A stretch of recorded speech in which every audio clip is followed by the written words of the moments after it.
So what is up, guys? Nick here, helping you to master your technology. Are iPhone flagships still worth it here? We have just 2 days until the announcement of the updates to the iPhone 10 series of last year. We're going to see 3 new models. More than likely, it's like a 95% chance we'll see a larger version, a cheaper version, and we'll see, just an upgrade that looks just like the current iPhone 10. Now, my past 3 flagship iPhones have been the iPhone 7 Plus, which ran me about $950 when I first got it, 128 gig model.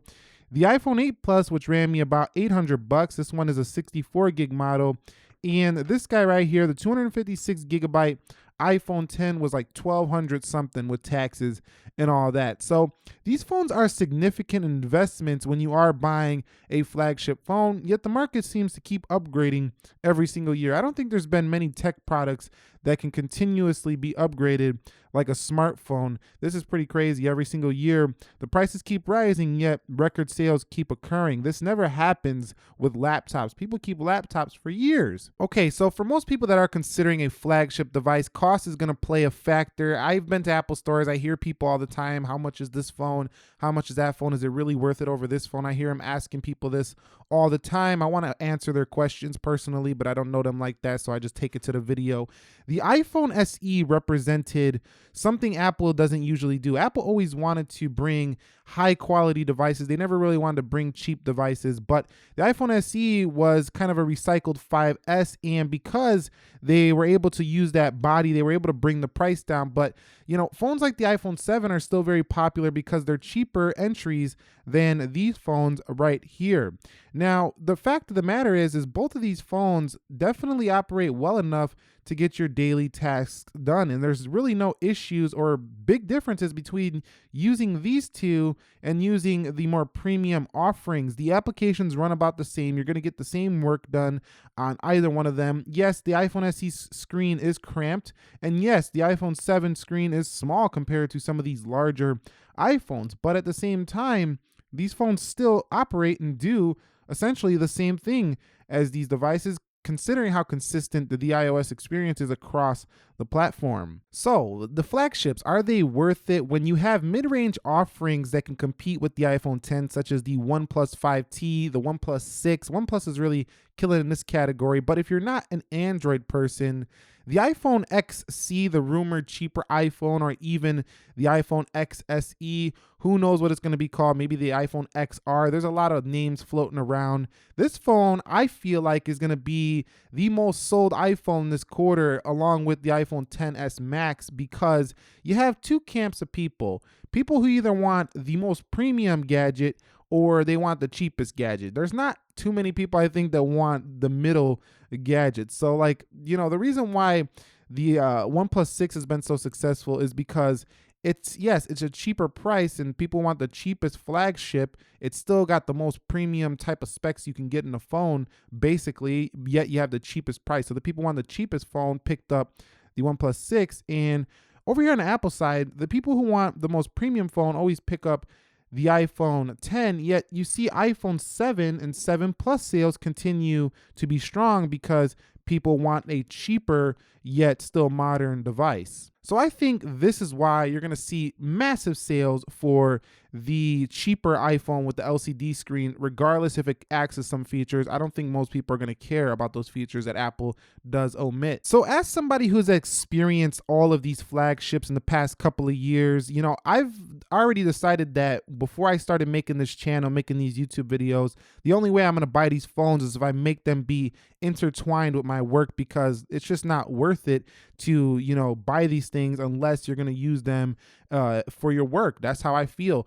Anyway, but using the 4K video options is one of the areas where I found the more flagship iPhones to be more enjoyable. But not everybody is going to utilize the 4K 60 option, the 4K 30. But here is where having a flagship iPhone is definitely more beneficial than having a cheaper one. It's just more video options, and they just seem to record a little bit better video than the cheaper iPhones. So that's one area where I found 4K is great for like 8 Plus, iPhone 10, for example. Now, another area where I find a flagship iPhone worth it is if you're a very busy person and you're going hard on your work or whatever, you're running your own business, or even if you're working for someone else and you just constantly on the go, constantly busy, whatever you're doing. If you're really going hard at your work and you need that phone to keep up with you, the flagship phones are just nice to have, because when you are going fast, you need your phone to go fast, and it seems to always keep up when you're on the latest and greatest flagship device. Whereas some of the cheaper phones, they're fast, don't get me wrong, very fast, but sometimes they just seem not to be quite as fast as these flagships. Another area where I find this one to be worth it, like these flagship iPhones, is basically if you're kind of like me, you want to satisfy your inner geek, you want to have the latest innovation, the latest and greatest in your pocket. It's satisfying feeling to have the latest. I'm not going to deny that. But at the same time, that's just, that's going to be kind of niche. Like, not a lot of people are going to care about having the latest and greatest, because I know plenty of people who don't really care if they have the latest and greatest in their pocket. They just want a really good phone. And the last thing where I noticed that flagships are really worth it is usually they have better battery life than the cheaper phones. Most of the more premium iPhones give you bigger batteries, they're larger phones, so they just last longer than the cheaper phones, and that's a definite win if you buy a flagship phone. And one more thing as a bonus is that accessories, at least for that whole year that flagship is current, it's very easy to find cases, accessories, pretty much at any stores you go to. They're going to offer these iPhone accessories because these phones are the top of the line, and a lot of people are going to be buying them. So that's one area where I find flagships worth it as well. So these are my experience with them, and those are basically the things that I find flagships worth it. And, I should add too that if you buy a flagship, you're going to get more money, more value back out of your purchase when you do go to sell the phone. So that is another benefit. So in conclusion, are flagship iPhones worth it? Well, this is a different, thing for everybody. For me, I'm a very busy content creator for YouTube. So the power of these flagships, the efficiency that they do offer, and the better cameras allow me to improve my quality, keep my content flowing fast, and things like that. So I feel like I get my return on the investment for these smartphones, but not everybody does. And if you're upgrading year over year and you're not really selling these off for basically the same price that you paid or close to it, because iPhones do retain